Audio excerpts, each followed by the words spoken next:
So here's the right side rear cargo door contact switch, whatever you want to call it, from my 1994 Suburban. And many people have problems with these. In my case, I noticed the door locks weren't working at all. I don't think the defroster's working either, but I don't really ever test that, so I can't say for sure. So I've already taken it out of the car. To take it out, it's pretty easy. There's 4 screws, bang, bang, bang. Then there's just connectors. You just, push in these little things and then pop the little connector out. This one's a little trickier, but it's not bad. I just kind of pried this part up and then pulled it out. So not too hard to get it out of the truck. Now, a lot of people will tell you just polish these contacts up and then it'll magically start working because they're all corroded, which they were. I tried that. It did not work in my case. I think it made like one of these little pop switches work. So I had to go a little bit deeper here. Now, everyone at this point, from what I've seen, everyone just goes and buys a new one. Problem is, as far as I can tell, these don't exist anymore.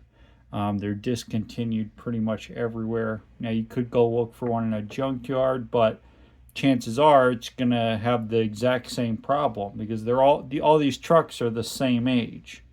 So why would that one work when yours doesn't? That doesn't make any sense. So I started taking these apart. So I've already done this on this one. I'm going to show you what I did. Now, you'll notice the plastic is kind of broken from how I had to get it open. I had to pry it open with a chisel. I don't think that will matter. That plastic doesn't seem to really do anything. It's just a random piece there. So I've already done this one. So now you'll notice it's this one, and this one. They're all little separate things. So I'm going to pry this one open and I'll show you what I did here to try and fix them up. So I just get my chisel in here, and of course, this isn't going to work on camera. I'm sure this is going to be a disaster, but you just put that in there and just pry it up, and yep, sounds horrible, and you can hear that plastic breaking, but that's our only option here because I don't see any other way to pop this out. So one thing you do want to remember, the orientation of this. I did not check that on the first one, and that's probably going to bite me in the ass when I go to reinstall these because it does matter. It changes which pin goes to which. Well, it's on camera now, so I can't possibly forget. But now we'll just pull that out.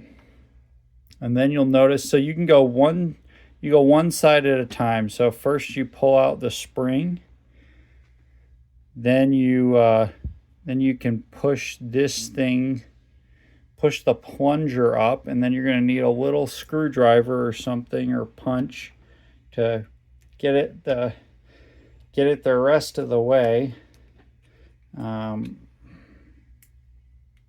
Pretty tricky. Now let me try and pull the contact out and see if that helps.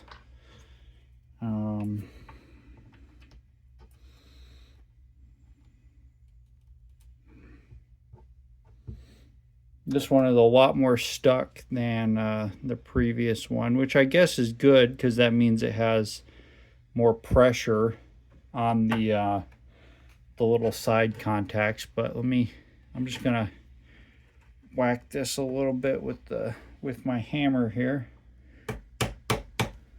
Really hard to do this on camera, but I'm trying my best. I may need to just go grab a punch and a real hammer if this doesn't work out. Okay, I'm gonna do this part off camera because I can't do this, but I'm gonna just punch this thing until the plunger comes through. Okay, so I'm back. I got it apart, just needed a little bit of pressure. So this is your plunger here. This part broke off of it. I don't know, I may need to figure out how to put that back in, but maybe not. I don't think that's totally necessary. So what you got to do with these couple things. So we're going to start out. Here's our contact.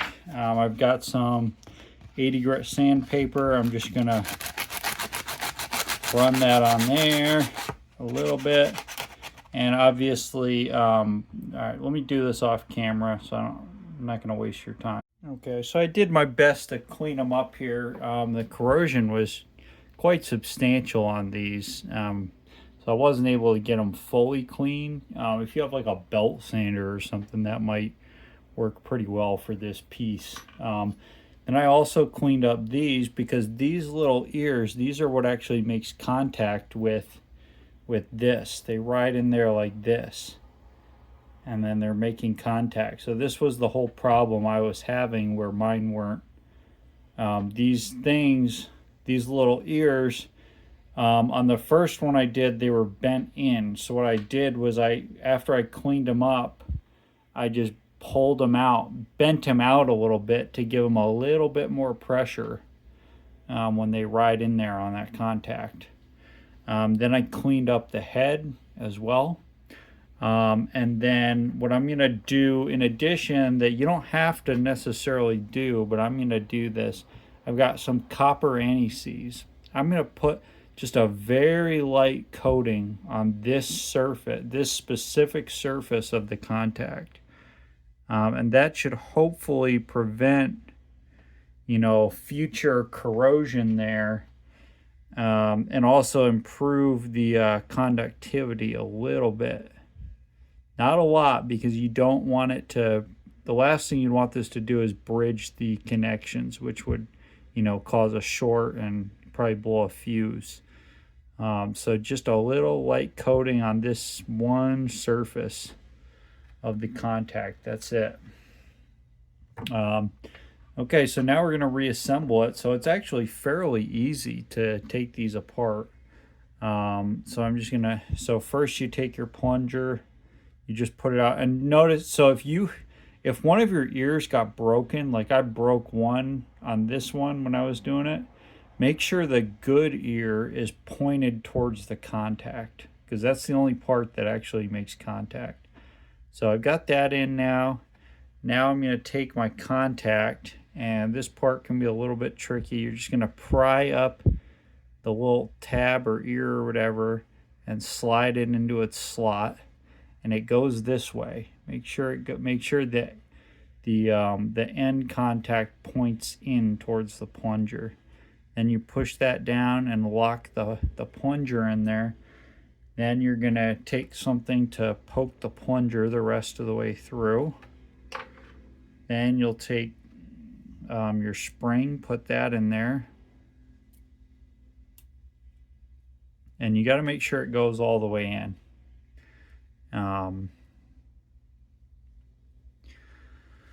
So I see the part that I broke off. It's this little part here that goes around it. I don't think that's necessary. I guess I'll find out.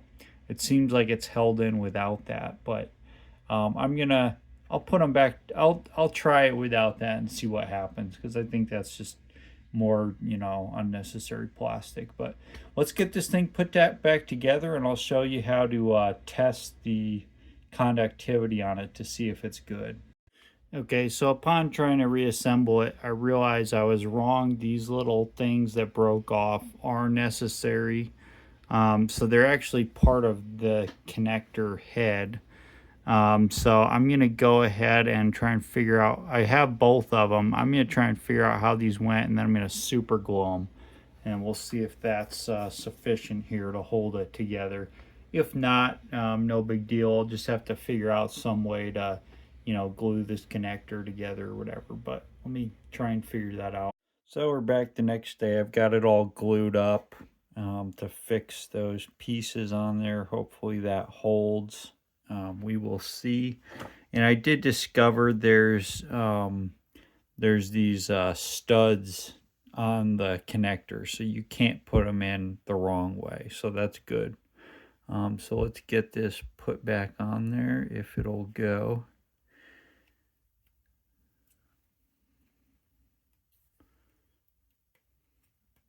And maybe it won't. We'll see. Okay. Seems to be on there. So now what I'm going to do is I'm going to actually test the continuity on these on these pins. I already did that with these ones yesterday and they worked out, so hopefully they're still working. So what you're going to need is a multimeter, or I guess you could use a test light or something. I'm going to use some alligator clips to make it easier, and then I have a 12-volt power supply. You can use a battery. If you don't have a battery or power supply set up, you could potentially just plug it back onto the truck and test it that way using the switch, but that's not as good as a bench test. So here we've got our power supply cords. So I'm going to lock that on, then I'm going to try and lock that onto the pin. Got that on one pin. Now each one of these is just a single, the pin back here lines up with the pin up here. There's no other connection. So then I'll put the ground side of the alligator clip on the ground side of the power supply, and then hook that up to the ground side on my multimeter. So all that we have left is the power side of the multimeter, and then I'm going to touch that once I power it up to this and see if we have continuity. So let's turn everything on. Turn the power supply on. You see we've got 0. Now we touch the pin, 12 volts. So that's good. We've got continuity on the pin. Let's try the other one if I can get the alligator clip on there. I think I did. Hopefully I didn't bend it too bad. Touch the pin, 12 volts. So that shows that this thing is good, at least. In another test, I guess you could also push it in and see if you still have continuity, which I do. So that's also good.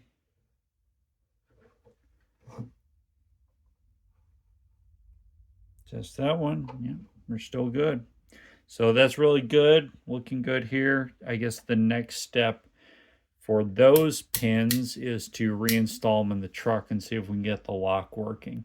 But I'm going to show you the 5th pin, which is a little bit different, which I've already taken out. The 5th pin doesn't connect across, into the door. It actually works as the door closed switch. So it tells the truck if the rear doors are closed or open, and then if they're open, it turns on the dome light. So let's take a look at what we've got going on in there. So here's the 5th pin, and I'm not sure why mine is all busted inside here. Hopefully that doesn't matter too much. But it functions mostly the same. The difference is that it has 2 contacts instead of just one. And one of the contacts has this black strip on it that so how that works, I'm guessing, is that that black strip is non-conductive, and then so this switch only bridges these contacts when the plunger's fully extended, and that would only be when the door is open. So I did roughly the same thing, same process. I pulled that out, cleaned up those contacts really well. I actually broke it a little bit, so I already had to glue that. And then, yeah, I'm going to put it back together now. So let's see. We can get this put back together.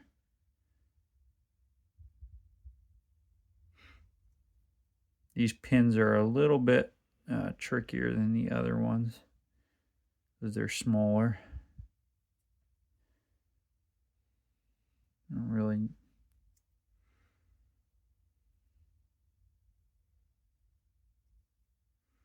Looks like this might be it might be melted a little bit or something. It's not good. And one thing, I'm not gonna put anti-seize, copper anti-seize on this contact because it has this non-conductive strip. I don't want that to get to start, conducting. I can't. I need to fiddle around with this thing. I can't quite get this back in. I think it's because of something I did. So I'm gonna do that off camera and then come back when I've got it ready. Okay, so anyway, I got that back together. It was a pain in the ass. I broke part of it.